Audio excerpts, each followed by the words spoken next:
சென்ற ஆண்டு என்னுடைய தங்க தளபதி அவர்கள் மேட்டூர் அணையை இதே ஜூன் மாசம் 12ஆம் தேதி திறந்து வைத்தார். ஆனா இப்ப இருக்க நம்ம முதலமைச்சர் எங்க இருக்காரு தெரியுமா? கொல்லூர் மூகாம்பிகை கோயில்ல துண்ட புத்திட்டு சாமியம் போட்டுக்கிட்டு இருக்காரு. மூகாம்பிகை கோயிலுக்கு போனால் நீ எம்ஜிஆர் ஆகி விடலாம் என்று தப்பு கணக்கு போட்டுக் கொண்டிருக்கக்கூடிய இன்றைய முதலமைச்சர் ஜோசப் விஜய் அவர்களுக்கு சொல்றேன், ஜோதிடத்தை நீங்கள் நம்பி ஆட்சியில் அமர்ந்திருக்கிறீர்கள். அந்த ஜோதிடத்தாலேயே நீங்கள் வீணா போவீர்கள் என்பதை இந்த நேரத்தில் இந்த சென்னை கிழக்கு மாவட்டத்தின் மூலம் நான் அவருக்கு எச்சரிக்கை விடுக்க கடமைப்பட்டிருக்கிறேன். இன்றும் நம்மை ஆட்சி செய்து கொண்டிருப்பது முத்துவேல் கருணாநிதி ஸ்டாலின் என்ற தலைவர் தான். ஆட்சிக்கு வந்த அடித்த நொடிய அடித்த வினாடிய நொடியும் வினாடியும் ஒண்ணுதான். டிரான்ஸ்பார்மரில் நின்று கொண்டிருக்கும் அந்த கூட்டத்தையும் யார் என்று தெரியாமல் வாக்களித்த அந்த மக்களுடைய சிந்தனையை மாற்றுகின்ற ஒரே சக்தி திராவிட முன்னேற்ற கழகம் என்ற ஒரே இயக்கத்திற்கு தான் உண்டு என்று சொல்லி மீண்டும் நாம் புத்துணர்ச்சியோடு எழுவோம். ஆணைகளிட்டே யார் தடுத்தாலும் அலைகடல் ஓய்வதில்லை, ஆயிரம் கைகள் மறைத்து நின்றாலும் ஆதவன் மறைவதில்லை, ஆயிரம் விசில்கள் ஊளையிட்டாலும் அலைகடல் ஓய்வதில்லை. ஆடிவா ஆடிவா ஆடிவா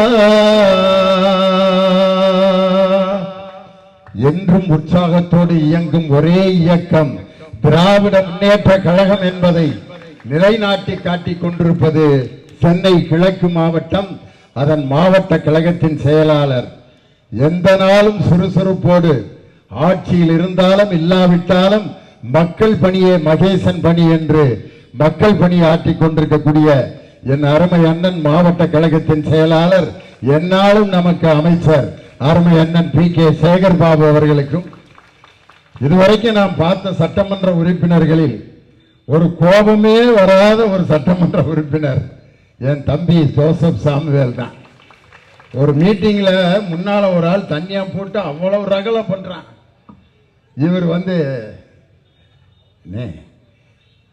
வானே ரொம்ப சாப்பிட்டியா அப்படின்னு அவர் கேட்டதிலே அவனுக்கு பாதி இறங்கிருச்சு. அப்படி ஒரு அற்புதமான என் அருமை தம்பி ஜோசப் சாமுவேல் மிக சிறப்பாக தலைமை தாங்கி இங்கே நடத்தி கொண்டிருக்கிறார். அருமை சகோதரர் PK மூர்த்தி, DSP Rajagopal, MTR Nagaraj, doctor G Shanthakumari, நமது தலைமை பொதுக்குழு உறுப்பினர் டாக்டர் AP பூர்ணிமா, ரமேஷ் என்ற நீலகண்டன், ஆயிரம், GV நாகமல்லி, LPF மோகன், கு கிருஷ்ணமூர்த்தி, J பாலமுருகன் உள்ளிட்ட எல்லோருக்கும் இந்நிகழ்ச்சியிலே நன்றி உரையாற்ற இருக்கின்ற அருமை சகோதரர் மு ரகு அவர்களுக்கும் என்னுடைய சிறப்பான வாழ்த்துக்களையும் நன்றியையும் சொல்லி, கைதட்டி நீங்கள்லாம் ஓஞ்சு போயிருப்பீங்க. இந்த நேரத்தில் என்னை கொண்டு வந்து நிப்பாட்டியிருக்காங்க மணி 8:30. என் அருமை தம்பி ஈரோடு இறைவன் அவரை பற்றி நான் சொல்லணும்னா, போன வாரம் லைசன்ஸை ரினியூவல் பண்ணுறதுக்காக மீனம்பாக்கம் RTO ஆஃபீஸ் போயிருந்தேன். RTO அருணாச்சலம் எனக்கு ஒரு புத்தகம் கொடுத்தாரு. வாங்க சார், எங்கள் ஆஃபீஸ்க்கு வந்திருக்கீங்க, ரொம்ப சந்தோஷன்ட்டு ஒரு புத்தகம் கொடுத்து வரவேற்றார். அந்த புத்தகத்தை எழுதியது யார் என்று பார்த்தால் என் தம்பி ஈரோடு இறைவன் எழுதிய புத்தகத்தை மீனம்பாக்கம் RTO அவர்கள் எனக்கு பரிசாக கொடுத்தார்.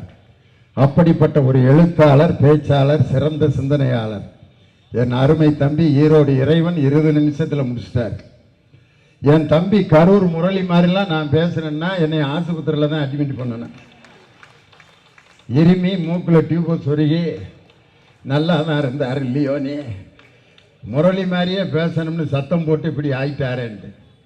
அவர் மாதிரிலாம் இவ்வளோ உணர்வு பூர்வமாக உணர்ச்சி வசப்பட்டு என்னாலெல்லாம் பேச முடியாது. நாங்களாம் 3 மணி நேரம் பட்டிமன்றம் நடத்துகிறவங்க. ஆரம்பத்திலே இப்படி கத்திட்டோம்னா அதுக்கப்புறம் ஆஃப் ஆகி பேச முடியாமல் உட்கார்ந்துருப்போம். அப்படி ஒரு உணர்வு பூர்வமான பேச்சை பேசிய கொள்கை பரப்பு துணை செயலாளர் என் அருமை தம்பி கரூர் முரளி அவர்களுக்கு என்னுடைய மனமார்ந்த வாழ்த்துக்கள், பாராட்டுகள். ஈரோடு இறைவன் வந்து பேசணும்னு இந்த சர்ச்சில் மணி அடிச்சிச்சு. அப்போ ஒரு வாக்கியம் சொன்னிச்சு, அதை யாராவது கேட்டீங்களா? எங்க பேச்சு சத்தத்தில் ஒன்றும் கேட்கலன்னா, ஆனால் என் காதில் விழுந்துருச்சு. விண்ணும் மண்ணும் ஒளிந்து போகும், இறைவனின் வார்த்தைகள் என்னாலும் அழியாது அப்படின்னு சொல்லிச்சு. அதுக்கு அடுத்து பைபிளில் வர்ற வாசகம் என்ன தெரியுமா? வெளிவேடக்காரர்களே உங்களுக்கு ஐயோ கேடு, விரியன் பாம்பின் குட்டிகளே, வெள்ளையடிக்கப்பட்ட கல்லறைகளே, என் முன்னால் மண்டியிட்டு இயேசுவே இயேசுவே என்று சொல்பவன் எனக்கு ஏற்றவன் அல்ல. என்னால் துன்பப்படுகின்ற ஒருவனின் கண்ணீரை நீ துடைத்தால் தான் நீ இயேசுவுக்கு ஏற்றவன் அப்படின்னு சொல்ற வாக்கியம் தான் அடுத்து வரும். அப்படிப்பட்ட அந்த வாசகத்தை பேசுறப்ப ஈரோடு இறைவன் பேசிட்டு இருந்தார். ரொம்ப அற்புதமான இந்த கூட்டத்தை மிக சிறப்பாக நடத்தி ஒரு குறிப்பிட்ட 20 நிமிஷத்துக்குள்ள இந்த கூட்டத்தை முடிச்சிடணும் அப்படின்னு சொன்னாங்க. இந்த கூட்டத்திலே முத்தமிழறிஞர் டாக்டர் கலைஞர் அவர்களின் பிறந்த நாள். எப்படிப்பட்ட தலைவருக்கு பிறந்த நாள்!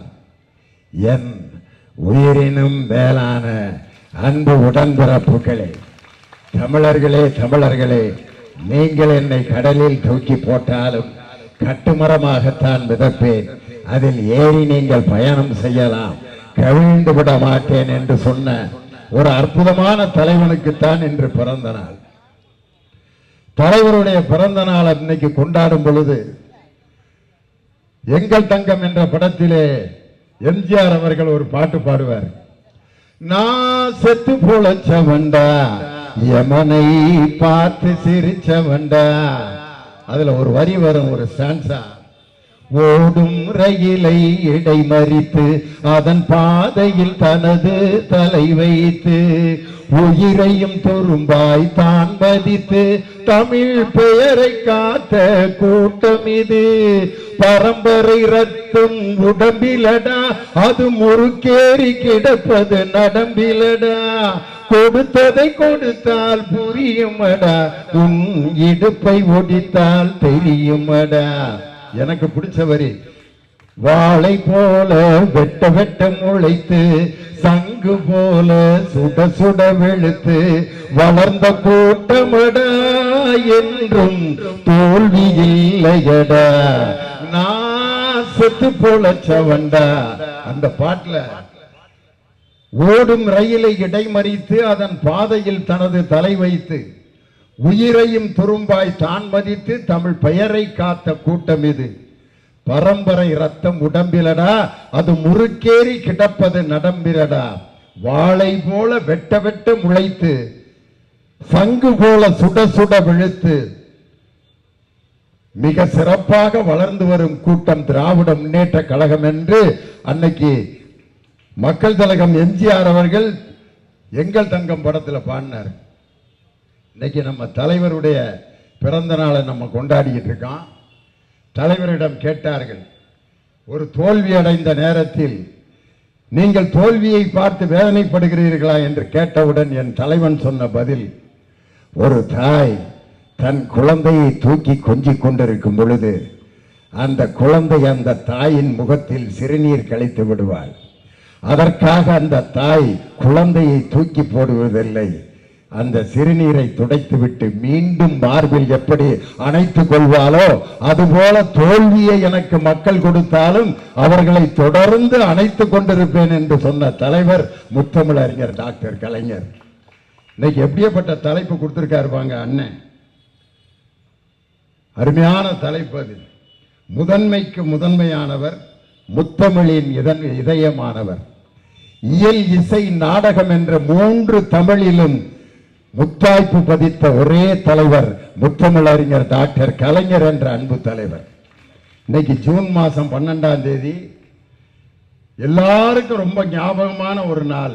அது என்ன நாள்? ஜூன் 12, மேட்டூர் அணை திறக்க வேண்டிய நாள். சென்ற ஆண்டு என்னுடைய தங்க தளபதி அவர்கள் மேட்டூர் அணையை இதே ஜூன் மாதம் 12ஆம் தேதி திறந்து வைத்தார். ஆனா இப்ப இருக்க நம்ம முதலமைச்சர் எங்க இருக்கார் தெரியுமா? கொல்லூர் மூகாம்பிகை கோயில்ல துண்டை புத்திட்டு சாமியும் போட்டுக்கிட்டு இருக்காரு. மேட்டூர் அணைக்காக காத்திருக்கிற விவசாயிகள் கடைமடை பகுதியில் தலையில் துண்டை போட்டு அமர்ந்து கொண்டிருக்கிறார். எம்ஜிஆர் அவர்கள் மூகாம்பிகை கோயிலுக்கு போவார், அதனால நானும் போவேன் அப்படின்னு. இதே மாதிரி ஃபாலோ பண்ண எவ்வளவோ பேர் வீணா போயிருக்காங்க தெரியுமா? நான் கங்கா கவரிங்கிற படத்தில் நடித்தேன். ஏவிஎம் ஸ்டுடியோவில் செட்டிங்ஸ் இது ஷூட்டிங்கு. அப்போ ஒரு ரூமில் உட்காந்து எனக்கு ஒருத்தர் மேக்கப் போட்டுக்கிட்டு இருந்தார். அவர் சொன்னார், அண்ணே அன்பே வாழ எம்ஜிஆர் இந்த ரூமில் தானே உட்காந்து மேக்கப் போட்டார், எம்ஜிஆர் மாதிரி நீங்கள் ஆயிடுவீங்கண்ணே அப்படின்னு மேக்கப் போட்டுக்கிட்டே சொல்கிறேன். எம்ஜிஆர் இந்த சேர்ல தானே உட்காந்து எங்கள் அப்பா மேக்கப் போட்டாருன்னு எம்ஜிஆருக்கு, அன்பே வாழ. அதனால நீங்களும் எம்ஜிஆர் ஆயிரலான்ட்டு அந்த சேர்ல நான் உட்கார்ந்தாக்க எம்ஜிஆர் ஆயிர முடியுமா? வடிவேல் மாதிரி மதுரையிலிருந்து கரும்பு லாரியில ஏறி வந்தா வடிவேல் மாதிரி மிகப்பெரிய நடிகர் ஆயிரலாம்னு நிறைய பேர் வடிவேல் மாதிரி கரும்பு லாரியில ஏறி வந்து வழியிலேயே அடிபட்டு செத்து போன. கரும்பு லாரியில் ஏறி வருவதால் ஒரு மனிதனுக்கு வெற்றி கிடைப்பதில்லை. அண்மையில் இறந்து போன என் இனிய தமிழ் மக்களே, உங்கள் பாசத்திற்குரிய பாரதி ராஜா பேசுகிறேன் என்று அண்மையில் இறந்து போன இயக்குனர் இமயம் பாரதி ராஜா திருவல்லிக்கேணியில ஒரு மிகப்பெரிய ரிசார்ட்ல ஒரு சின்ன ரூம்ல தங்கியிருந்தார். அந்த ரூம்ல தான் இசைஞானி இளையராஜா, எஸ்பி பாலசுப்ரமணியம், கங்கை அமரன் எல்லாரும் கஞ்சிக்கு இல்லாம தங்கி இருந்த அறை அது. அந்த அறையில தங்கினா நம்மளும் பாரதி ராஜா மாதிரியே வந்துடலாம்னு நிறைய பேர் போய் தங்கி இன்னைக்கு மெரினா பீச்ல பிச்சை எடுத்துக்கிட்டு இருக்கவங்கலாம் நிறைய பேர் இருக்கான்.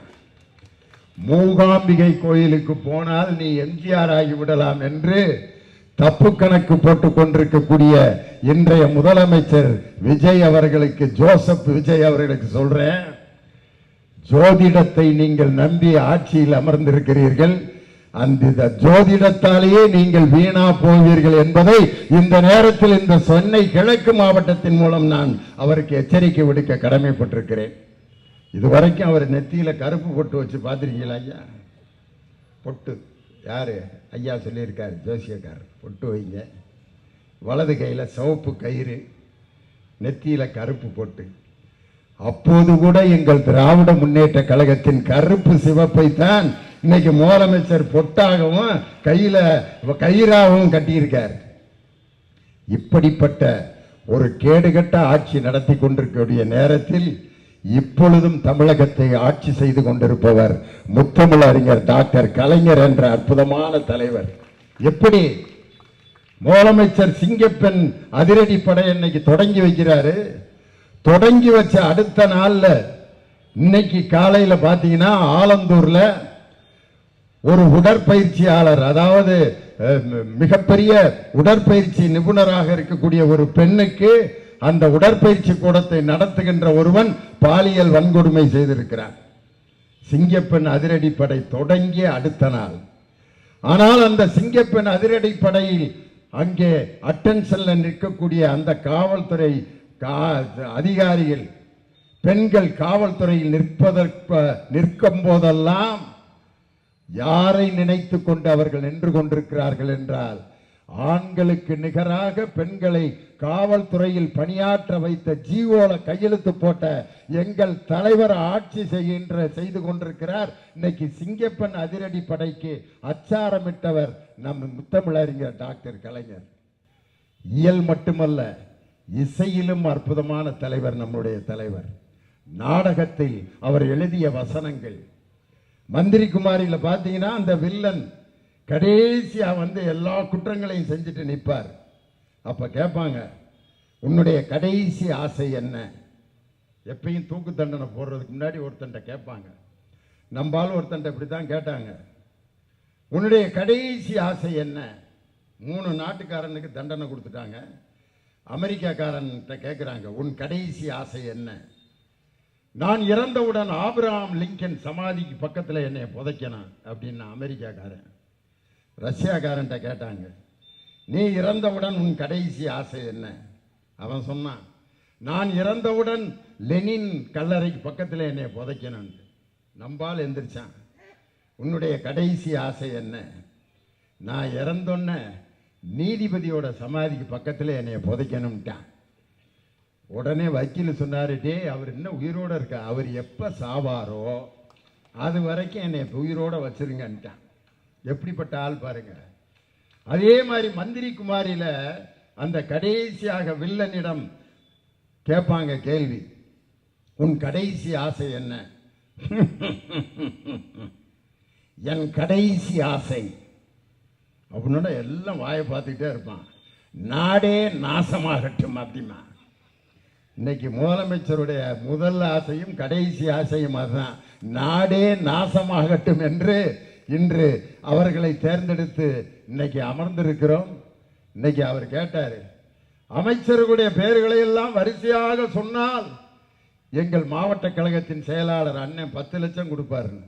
உங்கள்கிட்ட நான் அந்த போட்டியை வைக்கல, முதலமைச்சர்கிட்ட கேட்கிறேன். நான் உங்களுடைய அமைச்சருடைய லிஸ்ட் எல்லாம் நீங்க முதல்ல வரிசையா சொல்லுங்க ஐயா, எங்க அண்ணன் சேகர் பாபு உங்களுக்கு 10 லட்சம் ரூபாய் கொடுப்பாரு. முதலமைச்சருக்கே அமைச்சர் யாருன்னு தெரியல, தேர்ந்தெடுத்த மக்களுக்கும் சட்டமன்ற உறுப்பினர் யாருன்னு தெரியல, அமைச்சர்களுக்கும் அவர்கள் எந்த துறைக்கு அமைச்சராக இருக்கிறார்கள் என்று இன்னும் அவர்களுக்கு தெரியவில்லை. இன்னைக்கு இந்த நேரத்தில் ஒரு ஜோதிடக்காரனை நம்பி இன்னைக்கு ஒரு முதலமைச்சர் பொய்யும் புரட்டும் திருட்டும் கலந்த மொத்த உருவமாக காட்சியளித்துக் கொண்டிருக்கிறார் இன்றைய முதலமைச்சர். காரணம், தொடங்கும் போதே முற்றும் கோணல் முற்றிலும் கோணல். ஆட்சிக்கு இன்னும் 8 சட்டமன்ற உறுப்பினர்கள் வேணும் அப்படின்னு சொன்ன உடனே மன்னார்குடி காமராஜ் அவரை கூட்டு போய் காரில் கையெழுத்து போடுற மாதிரி ஒரு போட்டோ. டிடிவி தினகரன் வந்து சொல்றார், என்னுடைய கையெழுத்தை போலி கையெழுத்தாக போட்டு இவரை வந்து பணம் கொடுத்து ஏமாற்றி இருக்கிறார்கள் சொன்ன தாவேகா தரப்பிலிருந்து பதில் வந்தது, அவர் கையெழுத்து போடுற போட்டோவை பார்த்தீங்களா அப்படின்ட்டு காரில் உட்காந்து கையெழுத்து போட்டுக்கிட்டு இருக்கிற காட்சியை அவர்கள் தான் வெளியிட்டார்கள். அப்பொழுது தொடங்கியது குதிரை பேரம். ஒவ்வொருவருக்கும் சோஃபாவையும் குதிரை பேரத்தையும் வைத்து அந்த நாற்காலி என்பது எந்த நேரத்தில் அசைந்து கீழே விழும் என்ற நிலையில் இன்று அமர்ந்து கொண்டிருக்கக்கூடிய முதலமைச்சர் அவர்களுக்கு சொல்கிறேன், இன்றும் நம்மை ஆட்சி செய்து கொண்டிருப்பது முத்துவேல் கருணாநிதி ஸ்டாலின் என்ற தலைவர் தான். காரணம், ஒவ்வொரு கல்லூரி மாணவியும் புதுமை பெண் என்ற திட்டத்தில் 1000 ரூபாய் வாங்கும் பொழுதெல்லாம் ஆட்சி செய்து கொண்டிருப்பவர் முத்துவேல் கருணாநிதி ஸ்டாலின். எங்களுடைய சகோதரிகள் இன்று இலவசமாக பேருந்தில் விடியல் பயணத்தில் சென்று கொண்டிருக்கக்கூடிய ஒவ்வொரு பெண்ணும் அந்த பயணம் செய்யும் போது ஆட்சி செய்து கொண்டிருப்பவர் முத்துவேல் கருணாநிதி ஸ்டாலின் என்ற தலைவர். அந்த இலவச பேருந்தை அரசுடைமை ஆக்கி இன்று அரசினுடைய நலத்திட்டங்கள், பேருந்தின் நலத்திட்டங்கள் அனைத்திற்கும் அச்சாரமிட்டவர் முத்துவேல் கருணாநிதி ஸ்டாலின் என்ற அந்த தலைவருடைய தந்தை முத்தமிழறிஞர் டாக்டர் கலைஞர் என்ற தலைவர் தான். அப்படிப்பட்ட தலைவர் பேருந்தை அரசுடைமை ஆக்காவிட்டால் இன்னைக்கு இந்த முதலமைச்சர் வந்து இப்படிப்பட்ட திட்டங்களை அறிவிப்பாரா? அறிவிக்கும் போது எப்படி பேசினார் ஐயா பேச்சு. சிஎம் சார், நான் ஆட்சிக்கு வந்த அடுத்த நொடிய அடுத்த வினாடிய, நொடியும் வினாடியும் ஒண்ணுதாங்க, அடுத்த நொடியே அடுத்த வினாடியே கன்னியாகுமரி இருந்து சென்னை வரை அனைத்து பெண்களும் பேருந்தில் இலவசமாக பயணம் செய்வார்கள். சத்தத்தை காணாம இப்ப முதலமைச்சர் ஆன பிறகு அந்த இலவச பேருந்தை வந்து மகளிருக்கு நான் அறிவித்தபடி அப்படின்னு கையெழுத்து போட்டிருந்தீங்கன்னா நீங்க உண்மையிலேயே உண்மையான மக்கள் தொண்டன் என்பதை மக்கள் ஏற்றுக்கொண்டிருப்பார்கள். 6 சிலிண்டர் தருகிறேன். ஐயோ ஐயோ, இந்த வடிவேல் படத்துல என்னத்தை கண்ணையா டிரைவரா இருப்பார்ல, அண்ணே வண்டி வருமா? வரும், ஆனா வராது. அவன் தான் இப்படி சொல்றானே, அந்த வண்டியில ஏறி உட்காந்துருவார். உட்கார்ந்த பிறகு நடக்கிறதெல்லாம் பார்த்தீங்களா? அப்ப கேட்ப, தம்பி எம்ஜிஆர் மாதிரி எப்படா நீ தக தக தக தக தகன்னு இருக்க அப்படின்னு. அப்ப வடிவேல் கேட்பாரு, முன்ன பின்ன எம்ஜிஆரை பார்த்திருக்காடா நீயே? டேய் அப்பயே அவனுக்கு கண்ணு தெரியலன்னு முடிவு பண்ணியாச்சு. அப்பயாவது வடிவேலு இறங்கியிருக்கணும். அதுக்கப்புறமா ஐயோ எம்ஜிஆரை பார்த்தேன் இல்லையா, டேய் நான் எப்படி இருக்கேன்னு உனக்கு தெரியாதா? இல்லை தம்பி, எம்ஜிஆர் மாதிரி அவ்வளவு அழகா இருக்கீங்க. அதுக்கப்புறம் சொல்லுவார், சங்கடிக்கும். ஏன் தம்பி விசில் அடிக்கிற மாதிரி கேட்குதே, டேய் மில்லில் சங்கூதிக்கிட்டு இருக்காங்க, விசில் அடிக்குதா? அப்பயாவது இறங்கியிருக்கணும் வடிவேலு. அதுக்கப்புறம் தான் மெயின் பாயிண்ட். ஆனால் உன்னை மஞ்சள் எடுத்துக்கிட்டு ஆர்ப்பாட்டம் போராட்டம்னு புறப்பட்டுறாங்க. ஏன் தம்பி கூட்டமா வர்றாங்களே, யாருப்பா? டேய் லாரிடா அப்படின்னு ஊதுன பிற்பாடு மோதி அந்த புகைக்கு நடுவில் எந்திரிப்பாரு வடிவேலு. வரும் வராதுன்னு நிறந்து சொன்னானே, நம்பி வண்டியில ஏறி இப்படி ஆயிட்டமேன்னு 6 சிலிண்டரு, தாய்மாமே சீரு, இன்னும் எம்புட்டு பார்க்குற. நீங்க உண்மையிலேயே அந்த வாக்குறுதிகளை நிறைவேற்றுபவராக இருந்திருந்தால் முதல் நாள் கையெழுத்து போடும் பொழுது 1 சிலிண்டராவது எங்களுடைய சகோதரிகளுக்கு நான் தருகிறேன்னு கையெழுத்து போட்டிருந்தா நீங்க உண்மையான அரசியல் தலைவர்னு நான் ஏத்துக்கிறேன். இன்னும் அவர் அரசியல் தலைவராக ஆகல. இன்னைக்கு என்ன நடந்துகிட்டு இருக்குன்னா, சென்னை கோட்டைங்கிறத செட்டிங் போட்டு முதலமைச்சராக அவர் ஷூட்டிங்ல நடிச்சுக்கிட்டு இருக்காரே ஒழிய, இன்னும் என் தலைவர் முத்துவேல் கருணாநிதி ஸ்டாலின் போல அந்த 3 கையெழுத்து எப்படிப்பட்ட முத்தான கையெழுத்து அது? அப்படி கையெழுத்து போட்டவர் முதல்வரா? இன்னைக்கு இப்படி டுபாக்கூர் கையெழுத்து போட்டவர் முதல்வரா? என் தலைவரை பற்றி சூப்பர் ஸ்டார் ரஜினிகாந்த் சொல்வார், சிலருக்கு கடவுளை பிடிக்காது, ஆனால் கடவுளுக்கு சிலரைத்தான் பிடிக்கும். அந்த கடவுளுக்கு பிடித்தவர் யார் என்றால் எங்கள் ஐயா முத்தமிழறிஞர் டாக்டர் கலைஞர். கலைஞர் பேசும்போது பத்திரிகையாளர்களை சந்திக்கிறத ஒரு மிகப்பெரிய ஒரு கலை மாதிரி நடத்தியவர் என் தலைவர் முத்தமிழறிஞர் டாக்டர் கலைஞர். பத்திரிகைக்காரங்க கேட்குறாங்க, ஒரு கிரிட்டிக்கலான கேள்வி கேட்குறாங்க. ஒரு குழந்தை, ஒரு கட்சி தொண்டன், ஒரு வயசான அம்மா, அழகான பொண்ணு, 4 பேரும் உயிருக்கு போராடிக்கிட்டு இருக்காங்க. யாரை காப்பாத்துக்குவீங்க கேட்குறேன். ஒரு குழந்தை, அழகான பொண்ணு, வயசான ஒருத்தர், கட்சி தொண்டன். என்ன பதில் சொல்லுவாங்க? என்ன சொல்லியிருப்பாருன்னு நீங்க நினைக்கிறீங்க? எல்லாரும் கட்சி தொண்டனை காப்பாற்றுவாரு அப்படின்னு நினைப்போம். இல்லை வயசானவர், இல்லை ஒரு சின்ன பையன்னா விஜய் மாதிரி ஆளுனாக்க இந்த அழகான பொண்ணைத்தான் நான் காப்பாற்றினேன் இருப்பாரு. என் தலைவன் சொன்ன வாக்கியம், நான் அந்த குழந்தையை தான் காப்பாற்றுவேன்னார். ஏன் தலைவரன் கேட்டதுக்கு, தனக்கு வரும் ஆபத்தை உணராமல் இருப்பது அந்த குழந்தை தான், அந்த குழந்தையை தான் நான் காப்பாற்றுவேன் சொன்ன தலைவர் முத்தமிழறிஞர் டாக்டர் கலைஞர். இன்னொரு கேள்வி கேட்குறாங்க என் தலைவர்கிட்ட. விடுதலை புலிகளின் தலைவர் பிரபாகரன் இறந்து விட்டார். அப்ப பத்திரிகைக்காரங்க வந்து கேட்கிறாங்க, விடுதலை புலிகளின் தலைவர் பிரபாகரன் இறந்து விட்டாரா அப்படின்னு கேட்டா, இறந்து விட்டார்னா உங்களுக்கு எப்படி தெரியும்? செத்துட்டாரா அப்படின்னு கேட்பாங்க. உயிரோடு இருக்கிறார் அப்படின்னு சொன்னாலும் எப்படி தெரியும் உயிரோடு இருக்கிறவங்களுக்கு? என்ன ஆதாரம்மா? விடுதலை புலிகளின் தலைவர் பிரபாகரன் இறந்து விட்டாரா அப்படின்னு கேட்டதுக்கு தலைவர் சொன்ன பதில், போராளிகள் என்றும் சாவதே இல்லைன்னார். பத்திரிகைக்காரன், ஐயா என்னையா பதில்? அதே மாதிரி ரஜினிகாந்த் ஒரு முக்கியமான நேரத்தில் தலைவரை சந்திச்சுட்டு போறாரு. பத்திரிகைக்காரங்க வந்து கேட்குறாங்க, ரஜினிகாந்த் உங்களிடம் என்ன பேசினார்? தலைவர் முக்கியமான விஷயம் பேசியிருக்காரு, சொல்லக்கூடாது. ரஜினிகாந்த் என்னிடம் தமிழில் பேசினார் அப்படின்னார். பின்ன என்ன சமஸ்கிருதத்தில் பேசுவார்? என்ன தலைவரே, தமிழில் தான் பேசுவார். என்ன பேசுனாருன்னு சொல்லுங்க தலைவரே. தலைவர், ரஜினிகாந்த் என்னிடம் என்ன பேசினார் என்றால், பேப்பர் பேனாவெல்லாம் எடுத்துட்டு ரெடி ஆயிட்டாங்க, என்னமோ சொல்ல போறாரான்ட்டு. அவர் என்னிடம் சொன்னதை யாரிடமும் சொல்ல வேண்டாம் என்று தெரிவித்தார். அப்ப நாங்க வர்றோங்க, ஏங்க என்ன பதில், என்ன கேள்வி கேட்டாலும் இப்படி பதில் சொல்றீங்களே என்று. பத்திரிகையாளர்களை சந்திப்பதை ஒரு கலையாக நடத்தி காட்டியவர் எங்களுடைய தானை தலைவர் டாக்டர் கலைஞர்.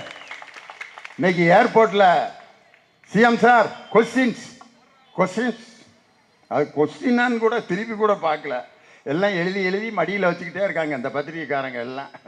சிஎம்கிட்ட கேட்க வேண்டிய கேள்வி பூரா மும்பிட்டு அப்படியே சேர்ந்துருச்சு ஒன்றா. ஆனால் என் தலைவர் பத்திரிகை அரசியல் கேள்வி மட்டும் இல்லை, எல்லா கேள்விக்கும் பதில் சொல்லுவார். தாயின் முத்தத்திற்கும் காதலியின் முத்தத்திற்கும் என்ன வேறுபாடு கேட்குறாங்க. தாயின் முத்தம் நாம் அருந்துகின்ற பாலை போன்றது, காதலியின் முத்தம் தேனை போன்றது. சுவைக்கலாமே ஒழிய உணவாக அதை அருந்த முடியாது. தாயின் முத்தம் பாலை போன்றது. கஞ்சத்தனத்துக்கும் சிக்கனத்துக்கு என்ன வேறுபாடு கேட்குறாங்க தலைவர்கிட்ட. ஒரு சட்டை துணியை வாங்கி அதை தைத்து விட்டு மீதி துணியில் கர்ச்சீப் தைத்தான் என்றால் அதற்கு பெயர் சிக்கனம். சட்டை துணியை வாங்கி தையக்கூலி செலவாகுமே என்று அந்த துணியை பீரோவிலேயே மடித்து வைத்திருந்தால் அதற்கு பெயர் கஞ்சத்தனம். என்ன தலைவரியா? இப்படிப்பட்ட தலைவருக்கு தான் இன்னைக்கு பிறந்த நாள். என் தலைவர்கிட்ட நான் பட்டிமன்றம் பேசிக்கிட்டு இருக்க அந்த நேரத்தில் செம்மொழி மாநாடு நடக்குது கோயம்புத்தூரில். எல்லா நிகழ்ச்சி நிரலும் போடப்பட்டு விட்டது. அதில் சாலமன் பாப்பையா தலைமையில் பட்டிமன்றம். யாரெல்லாம் பேச்சாளர் தெரியுமா? சாலமன் பாப்பையா நடுவர். தலைப்பு சமுதாய முன்னேற்றத்திற்கு பெரிதும் துணை நிற்பது திரைப்படமா, பத்திரிகையா, தொலைக்காட்சியா? என்ன லிஸ்ட் போட்டிருந்தாங்க தெரியுமா? திரைப்படமேங்கிற அணிக்கு தலைவர் இயக்குனர் இமயம் பாரதி ராஜா, அவருடைய அணியில் பேசுறது வாகை சந்திரசேகர். இவங்க ரெண்டு பேரும் திரைப்படம்னு பேசுகிறாங்க. பத்திரிகை அப்படிங்கிற அணிக்கு தலைவர் நக்கீரன் கோபால், இன்னொருத்தர் திருப்பூர் கிருஷ்ணன். தொலைக்காட்சியை என்ற அணியில் பேசுறதுக்கு எஸ்வி சேகர், நடிகை குஷ்பு. இதுதான் போடப்பட்டிருந்த லிஸ்ட்டு. இந்த லிஸ்ட்டு பேப்பரில் வந்துருச்சு. அப்போ தெக்கித்தி பொண்ணு அப்படிங்கிற ஒரு கலைஞர் தொலைக்காட்சியினுடைய சீரியலுடைய 500வது வார விழா ராயல் மெரிடியன் ஹோட்டலில் நடக்குது. அதுக்கு தலைவர் தான் அந்த 500வது வார விழாவில் முதலமைச்சராக இருக்கார். தலைமை தாங்கி பாரதி ராஜாவை பாராட்டிகிட்டு இருக்கார். நான் அதில் வாழ்த்தி பேசுகிறதுக்கு நான் உட்காந்துருக்கேன். எனக்கு மனசே கேட்கல. என்னடா உலகம் முழுதும் போய் நம்ம பேசிகிட்டு இருக்கோம், செம்மொழி மாநாட்டில் பட்டிமன்றத்தில் லியோனிக்கு வாய்ப்பு இல்லையே, இதை எப்படிடா தலைவர்கிட்ட கேட்குறது? சரியான சந்தர்ப்பம். தலைவர் உட்காந்துருந்தார். பக்கத்தில் அபிராமி ராமநாதன் ஒரு ப்ரொடியூசர், அவர் எந்திரிச்சு பேச போனார். தலைவருக்கு பக்கத்தில் இருக்க சீட்டு காலி ஆயிடுச்சு. கலைஞருக்கு பக்கத்தில் இருக்க சீட்டு எந்திரிச்சு போய் நான் உட்காந்துட்டேன். வாட எப்படின்னாரு. வாட தலைவர், என்ன செம்மொழி மாநாட்டில் பட்டிமன்றம் போட்டிருக்கீங்க, ஊர் உலகம் பூரா பேசிகிட்டு இருக்கேன் தலைவர். 15 வருஷமாக கட்சி மேடையில் பேசிகிட்டு இருக்கேன். என்னையை விட்டுவிட்டு யாரையோ பேச கூப்பிட்ருக்கீங்க, குஷ்புவெல்லாம் கூப்பிட்ருக்கீங்க தலைவரை, எனக்கு வாய்ப்பு இல்லையா தலைவரை? என்னடா சண்முகநாதன், அந்த லிஸ்ட்டை கொண்டா அப்படின்ட்டு அந்த அழைப்புதல், அந்த லிஸ்ட்டு பேப்பருக்கு அடுத்த நாள் போகுது. அந்த அழைப்புதல் பார்க்குறாரு. திரைப்படமே பாரதி ராஜா, வாகை சந்திரசேகர். பத்திரிகையே நக்கீரன் கோபால், திருப்பூர் கிருஷ்ணன். தொலைக்காட்சியே எஸ்வி சேகர், குஷ்பு. குஷ்புங்கிற பேரை அடிச்சுட்டு திண்டுக்கல் லியோனி அப்படின்னு அந்த பேரை அங்கனையே மாற்றி நாளைக்கு இதை ப்ரெஸ்ஸில் கொடுத்துரு அப்படின்னார். ஒரு சாதாரண பேச்சாளன் சொன்ன கோரிக்கையை அந்த இடத்திலேயே முடிவெடுத்து ஒரு பேச்சாளனை அங்கீகரித்த ஒரு அற்புதமான தலைவர் முத்தமிழறிஞர் டாக்டர் கலைஞர். அந்த செம்மொழி மாநாட்டில் நடந்த சம்பவத்தோடு நான் முடிச்சிடுறேன். செம்மொழி மாநாட்டில் என் தலைவர் உட்கார்ந்துருக்காரு. இப்போது நமது திராவிட மாடல் முதல்வர் நம்ம தலைவர் ஸ்டாலின் இந்த எண்டில் உட்காந்துருக்கார், லெஃப்ட் எண்டில். நான் மேடையில் பேச போகிறேன். கழுத்தில் அந்த ஒரு டேக் ஒன்று கொடுத்துருந்தாங்க. நம்ம தலைவர் அந்த டேக்கை போட்டு உட்காந்துருந்தார். நான் பேசும்போது சொன்னேன், அவர் அப்போ துணை முதலமைச்சர். அப்போ நான் அவரை காமிச்சு சொன்னேன், என்னையவே போலீஸ்காரங்க டேக் இல்லாமல் உள்ளே விட்டுட்டாங்க, ஆனால் துணை முதலமைச்சராக இருக்கிறவர் கழுத்தில் டேக் போட்டிருக்காருன்னா தமிழுக்கு முன்னால் முதல்வரும் துணை முதல்வர் யாராக இருந்தாலும் சமம் என்ற அந்த எண்ணத்தோடு நம்ம தளபதி ஸ்டாலின் அங்கே உட்கார்ந்துருக்காருன்னு அவரை காமிச்சேன். லெஃப்ட் எண்டில் உட்காந்துருந்தார். அவர் நினச்சிருந்தா சென்டரில் தலைவருக்கு பக்கத்தில் உட்காந்துருக்கலாம், ஆனால் அங்கேயே தான் உட்காந்துருந்தார். எப்போது ஓரத்திலே அவர் அமர்ந்திருந்தாரோ அவர் விரைவில் தமிழகத்தின் தலைவராக பொறுப்பேற்பார், தமிழகத்தை ஆட்சி செய்வார்னு அன்னைக்கு நான் மேடையில் சொன்னேன். அப்போ தலைவர் டேக் போடாமல் உட்காந்துருந்தார் முத்தமிழறிஞர் டாக்டர் கலைஞர். அது 2வது நாள். அவர் டேக் போட்டிருக்காரு பாருங்க, துணை முதலமைச்சர். நானும் போட்டிருக்கேன், அவரும் போட்டிருக்காரு. தலைவர் பார்த்தாரு, நம்ம போடலையேன்ட்டு. அடுத்து 3வது நாள் நிகழ்ச்சி நடக்குது, தலைவர் டேக் போட்டு வந்து உட்காந்துருந்தார் கலைஞர். அப்போ சண்முகநாதன் கேட்டிருக்காரு, என்ன எதுக்கு டேக்கு கேட்குறீங்க?